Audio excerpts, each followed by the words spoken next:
आज का टॉपिक है मैथ्स चैप्टर 2 एग्जांपल्स। तो लास्ट वीडियो में हमने एक्सरसाइज 2.2 के 6 सम कंप्लीट कर दिए थे। उसके बाद अब हम लोग एग्जांपल्स पे आए हैं। तो एग्जांपल्स आज हम लोग शुरू कर रहे हैं। तो उसमें सबसे पहले क्वेश्चन नंबर 1 में क्या दिया है वो ध्यान देते हैं। तो देखो इसमें क्या बोला है, look at the graphs in the figure given below, each is the graph of y is equal to p of x। तो देखो ये चीज है, ये मोस्ट इंपॉर्टेंट है जिससे आपको आंसर पता चलेगा। y equals to p of x where p of x is a polynomial। p of x के हमारे एक पॉलिनोमियल है। for each of the graph find the number of the zeros। अब देखो यहाँ पे आपको क्या याद रखना है, जैसे मैं आपको लास्ट एक्सरसाइज के टाइम पे भी बताया था, जैसे हमको दिया है y is equals to p of x, मतलब p ऑफ x है, तो आप यहाँ पे ये चेक करोगे कि आपके पास जो भी लाइन है या कर्व है वो x एक्सिस पे कितने पॉइंट पे इंटरसेक्ट करती है। अगर वो x एक्सिस पे 4 पॉइंट पे इंटरसेक्ट करेगी तो उसका नंबर ऑफ जीरोस 4 होंगे, 5 पे करेगी तो 5 होंगे, 1 पे करेगी तो 1 होंगे। x एक्सिस पे ही क्यों? क्योंकि यहाँ पे p ऑफ x दिया है इसके लिए। अगर ये p ऑफ y होता तो हम y एक्सिस पे चेक करते, अगर ये p ऑफ y होता तो हम y एक्सिस पे चेक करते, बट यहाँ पे हमको क्वेश्चन में p ऑफ x दिया है तो हम कहां चेक करेंगे, p ऑफ x एक्सिस पे। कहां पे चेक करेंगे, x एक्सिस पे। तो चलो क्वेश्चन नंबर 1 देखते हैं।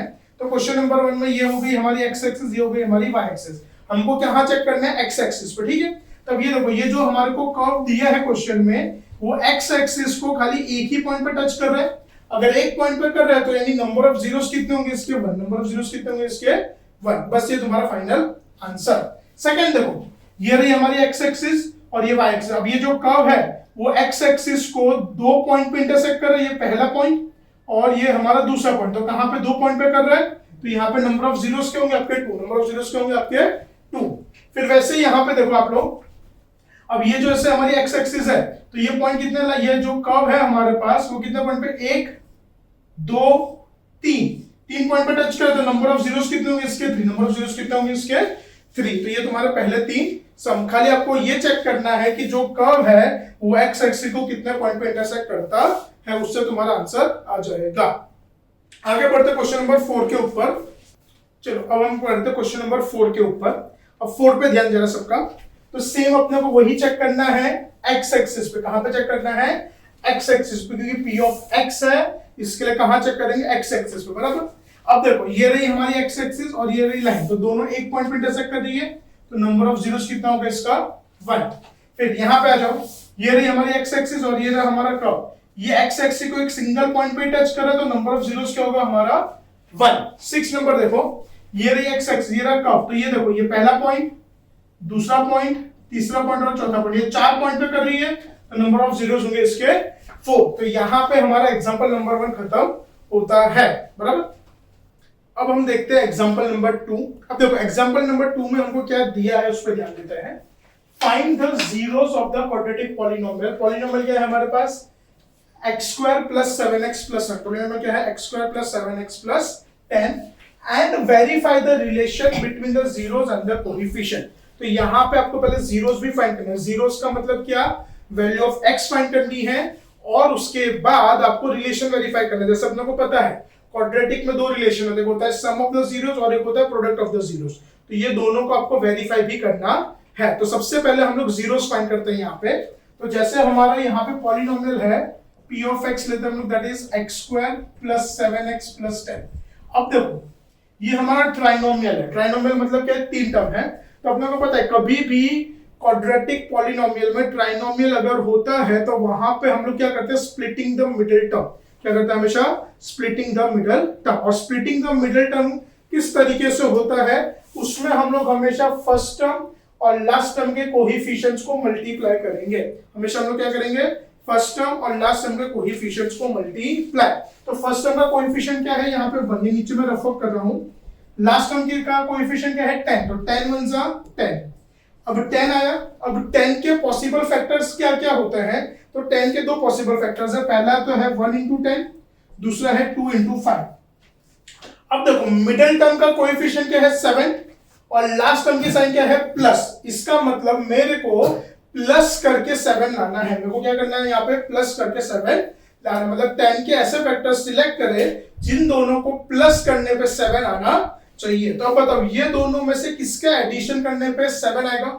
अगर मैं सपोज करो 10 प्लस 1 कर दो तो 11 होता, तो 11 चाहिए हमको? नहीं, हमको क्या चाहिए? 7 चाहिए। तो 5 प्लस 2 करेंगे तो 7 होगा। तो यहाँ नहीं, हमारे दो फैक्टर्स कौन कौन से? यहाँ पे 5 और 2। अब एक बात बताओ, 5 और 2 में बड़ा कौन है? ऑब्वियसली 5 बड़ा है, तो जो बड़ा है उसको क्या देंगे? मिडिल टर्म की सन। तो मिडिल टर्म की सन क्या है? प्लस 2 को भी कौन सी देनी पड़ेगी? प्लस। तो 5 प्लस 2 करेंगे तो ओवरऑल हमारा प्लस 7 आएगा, यानी हमारे फैक्टर्स क्या हो गए? Plus 5 plus 2। तो देखो यहाँ पे ध्यान आप, x square plus 5x plus 2x plus 10, 4 term हो गए। पहले दो में से कॉमन, दूसरे दो में से। तो देखो एक्स स्क्वायर प्लस 5x में से खाली x कॉमन आएगा और कुछ कॉमन आएगा नहीं। बचा क्या यहाँ पे हमारे पास? x plus 5। अब ये दोनों में से क्या कॉमन आएगा? प्लस 2। 2x प्लस 10 है, तो ये दोनों में से क्या कॉमन आएगा? प्लस 2। तो यहाँ पे क्या हो जाएगा? x प्लस 10 को 2 से डिवाइड। देखो कॉमन निकालना मतलब एक तरीके से हम उसको डिवाइड कर रहे हैं, तो 10 को 2 से डिवाइड करेंगे तो कितना बचेगा? 5। तो यहाँ पे देखो पहला ब्रैकेट भी x प्लस 5, दूसरा, यानी ये सम सही जा रहा है। तो x प्लस 5 तुम्हारा पहला ब्रैकेट और x प्लस 2 तुम्हारा दूसरा ब्रैकेट। अब देखो जीरोस फाइंड करने को बोला है, इसका मतलब ये दोनों को हम लोग जीरो से कंपेयर करेंगे। दोनों को क्या करेंगे? दोनों ब्रैकेट्स को जीरो से compare. So that will be x plus 5 equals to 0 और x प्लस 2 इक्वल्स टू 0। अब प्लस 5 जाएगा तो माइनस 5 और प्लस 2 जाएगा तो माइनस। तो यहाँ पे हमारे पास दोनों जीरोस आ गए, मतलब दोनों x की वैल्यू आ गई। पहली वैल्यू आई है -5, दूसरी वैल्यू आई है -2। तो चलो पहला काम हमारा हो गया जीरोस फाइंड करने का। अब क्या करना है हमको? Relation verify. रिलेशन दोनों, सम और प्रोडक्ट। तो पहले सम करते, तो जैसे हम लोग करेंगे सम ऑफ द जीरोस। तो सम ऑफ द जीरोस मतलब अल्फा प्लस बीटा। यहाँ पे अल्फा प्लस बीटा क्या क्या होगा? देखो x पहली वैल्यू क्या बेटा? -5 प्लस दूसरी वैल्यू क्या? -2। तो -5 as it is, plus minus minus, और ये कितना होगा? 2। -5 -2 तो minus minus plus, but sign किसकी रहेगी? माइनस की। तो 5 प्लस 2 तो दैट विल बी 7। और -7 के आगे हम लोग कुछ भी लिख पाएंगे? नहीं। तो क्या लिखेंगे इसको? -7/1। अब यहां पे क्या है इसका फॉर्मूला? तो अल्फा प्लस बीटा का formula that is -b/a। b यानी नेगेटिव कोएफिशिएंट ऑफ x और a यानी कोएफिशिएंट ऑफ x स्क्वायर। जैसे हमने सम ऑफ द जीरो करा, वैसे ही हम लोग क्या करेंगे? Product of the zero. क्या करेंगे हम लोग? Product of the. सो देखो अब यहां पे होगा product of the zeros. Product का मतलब क्या होता है? मल्टीप्लीकेशन। अब यहां पे हम दोनों x की वैल्यूज को मल्टीप्लाई करेंगे। तो पहली वैल्यू है -5, दूसरी वैल्यू है -2। तो माइनस इंटू माइनस प्लस। तो अपने को पता है कभी भी दो माइनस को मल्टीप्लाई करेंगे तो ओवरऑल आंसर क्या होगा? प्लस होगा। और 5 2 10। अब देखो 5, अब इसके आगे कुछ होगा नहीं, तो क्या लिखेंगे? 10/1। 10/1 यानी क्या होगा? c/a। c क्या है यहाँ पे? हमारा कांस्टेंट टर्म, और a क्या है? हमारा कोएफिशिएंट ऑफ x स्क्वायर। बराबर। ये था हमारा एग्जांपल नंबर 2। ठीक है, अब हम आगे बढ़ते हैं एग्जांपल नंबर 3 पे। तो एग्जांपल नंबर 3 पे ध्यान, सेम एग्जांपल नंबर 2 जैसा ही, बस खाली पॉलिनोमियल चेंज हुआ है। तो क्या है देखते हैं अपने, find the zeros of the quadratic polynomial. और इस बार पॉलिनोमियल क्या है हमारे पास? x² - 3 and verify the relationship between zeros and the coefficient. Same उसी तरीके से पहले जीरोस फाइंड करेंगे, फिर दोनों के रिलेशन को वेरीफाई करना है। बराबर। तो चलो, तो सबसे पहले यहाँ पे हमारा p ऑफ x क्या हो जाएगा? That is x² - 3। अब देखो यहां पे कोई splitting the middle term possible नहीं है। 3 टर्म, यहाँ पे 2 ही टर्म है, तो मिडिल टर्म कुछ होगा ही नहीं। तो अब यहाँ पे हम लोग करेंगे क्या? तो आपको एक फॉर्मूला याद होगी शायद, आइडेंटिटी जो हम 8th स्टैंडर्ड में यूज करते थे, दैट वाज a² - b²।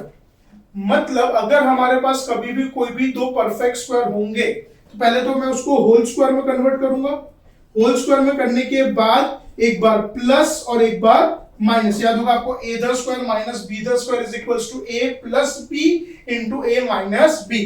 तो सेम आइडेंटिटी का हम लोग यहाँ पे यूज करेंगे और इसको वैल्यू को फाइंड, इसको हम लोग इसके जीरोस फाइंड करेंगे। तो अब देखो अब इसको किस तरीके से, तो सबसे पहले x² - 3, तो x² को मैं लिख सकता हूं x द होल स्क्वायर।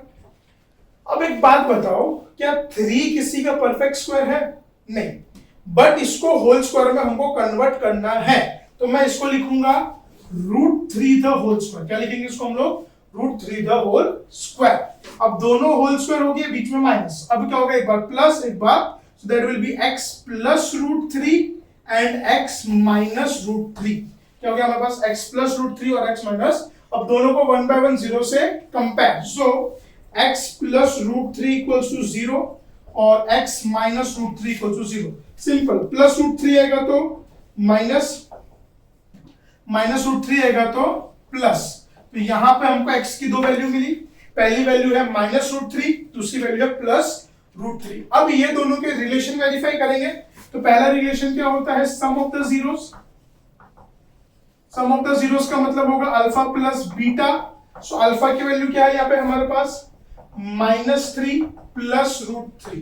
तो देखो -√3 प्लस √3। अब सिंपल, प्लस √3 माइनस √3 दोनों कट, तो क्या बचा? 0। अब 0 के अपॉन में कुछ भी नहीं है, तो मैं इसको लिख सकता हूं 0/1। अब इसके आगे कुछ सिंपलीफाई होगा नहीं। अब जब इसके आगे सिंपलीफाई नहीं होगा तब हम लोग क्या लिखेंगे? फॉर्मूला। हमको पता है फॉर्मूला क्या होता है, that is -b/a। And -b मतलब कोएफिशिएंट ऑफ x, और a यानी क्या होता है हमारा? Coefficient of x square. बराबर, ये था हमारा सम ऑफ द जीरोस। अब हम लोग देखते हैं प्रोडक्ट ऑफ द जीरोस।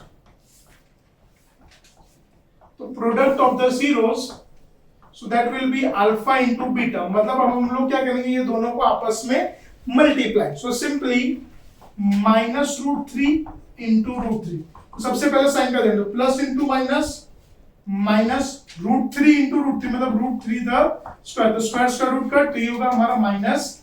अब इसके आगे कुछ भी नहीं लिखेंगे, तो -3/1। अब यानी अब देखो, अब इसके आगे कुछ सिंपलीफाई होने वाला नहीं है, तब यहाँ पे क्या आएगा? फॉर्मूला। तो फॉर्मूला क्या होता है इसका? c/a। c यानी क्या होता है हमारा? कांस्टेंट टर्म, और a यानी क्या होता है हमारा? Coefficient of x square. यहां पे हमारा खत्म होता है एग्जांपल नंबर 3। बराबर, अब हम बढ़ते हैं लास्ट एग्जांपल की ओर, जो है एग्जांपल नंबर 4। अब एग्जांपल नंबर 4 में हमको क्वेश्चन क्या दिया उस पर ध्यान देते हैं। देखो क्वेश्चन क्या बोला है? Find the quadratic polynomial the sum and the product of whose zeros are -3 and 2 respectively। तो यहां पे हमारे पास एक क्वाड्रेटिक पॉलिनोमियल है जिसका सम ऑफ द जीरो हमको दिया है -3, और उसी पॉलिनोमियल का प्रोडक्ट ऑफ जीरो दिया है हमको 2। अब सम ऑफ द जीरो और प्रोडक्ट ऑफ द जीरोस को यूज करके हमको यहाँ पे पॉलिनोमियल बनाना है। तो देखो सबसे पहले हमारे पास क्या क्या है? Sum of the zeros. तो सम ऑफ द जीरोस क्या है हमारे पास? That means alpha plus beta, that is -3। और product of the zeros, product of the zeros क्या है हमारे पास? Alpha into beta, that is 2। बराबर, अब हमको क्या चाहिए? इसका पॉलिनोमियल। तो अपने को इसका एक शॉर्टकट फॉर्मूला मालूम है, जो है p of x is equals to k x square minus alpha plus beta x plus alpha into beta where k is not equals to 0। क्या है formula? k x square minus alpha plus beta x plus alpha into beta where k is not equals to 0। अब देखो k x square, अब alpha plus beta की value क्या है? -3। तो ये तो फॉर्मूला का माइनस, ब्रैकेट के अंदर आएगा -3 into x plus alpha into beta की वैल्यू क्या है? 2, where k is not equals to 0। so k x square minus minus plus 3 into x 3x plus 2 where k is not equals to 0। अब देखो यहाँ पे डिनोमिनेटर में कोई value नहीं है, तो ये हमारा फाइनल आंसर। फिर स्टेटमेंट लिख देने का, सो the required quadratic polynomial, QP मतलब क्या होता है? quadratic polynomial is x square plus 3x plus 2। इसी के साथ यहां पे हमारे एक्सरसाइज एग्जाम्पल सब खत्म होते हैं, चैप्टर समाप्त होता है। नेक्स्ट वीडियो में नेक्स्ट चैप्टर के साथ मिलते हैं।